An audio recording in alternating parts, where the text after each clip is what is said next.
Jack Ryan starring Chris Pine, Kevin Costner, Keira Knightley, and Kenneth Branagh is also directed by Kenneth Branagh, if I'm pronouncing his name right. If I'm not, I'm sorry folks. I just cannot pronounce last names correctly all the time. Just how I work. It is about Jack Ryan, a young covert CIA analyst who uncovers a Russian plot against the US to destroy the economy with a terrorist attack. I personally have never seen any of the Jack Ryan movies. I know that there were a few with Harrison Ford and Sean Connery, and the one with Ben Affleck and Morgan Freeman. I haven't seen them, so I don't know really much about the Jack Ryan character. I know that it's written by Tom Clancy. So going into the movie, the trailers kind of got repetitive. I watched it over and over because I go to the movies a lot, seen this movie so much. I'm like, I just want this movie to be done so I don't have to see it anymore.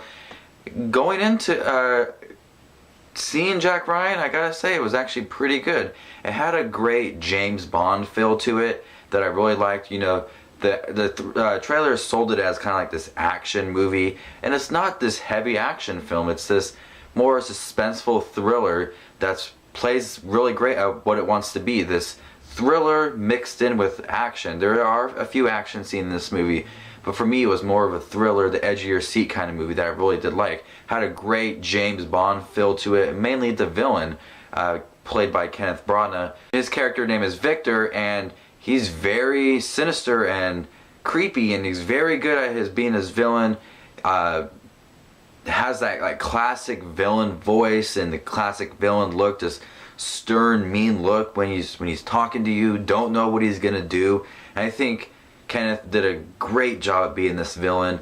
He also directed this. You know, he directed Thor, and I kind of got the same kind of vibe from Thor with this Jack Ryan Shadow Recruit. Chris Pine, I don't care for him that much. He's there.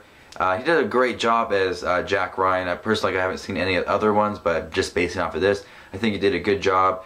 A little too emotional at scenes when it comes to Keira Knightley and him. They are engaged, but he was just too like lover boy for me at scenes. But then you bring in Kenneth Branagh and he fucks it all up, and he's mean. That's what I really liked.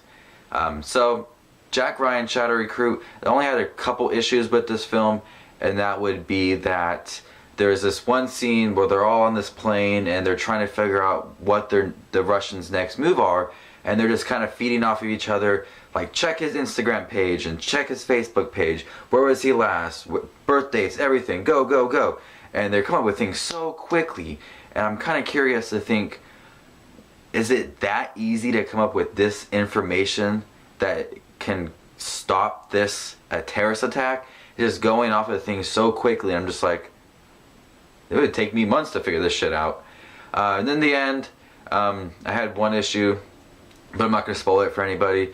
I felt like it just kind of ended abruptly. The end was cool, but it was suspenseful, but a few things could have been added to where I would have thought differently. But Jack Ryan Shadow Recruit, one of the best movies from January this month. My favorite so far this year. Jack Ryan Shadow Recruit is my favorite movie of the year so far. So I'm going to give Jack Ryan Shadow Recruit a B-. I really did like the James Bond feel with it, with the villain. He was sinister and creepy and just didn't know what he was going to do. And I loved the Russian accent. It was very villain-like. So I really loved that. And the cool action scenes that were going on and very suspenseful at scenes. So this is Justin Watches Movies with his review for Jack Ryan Shadow Recruit, and I'll see y'all later. Bye.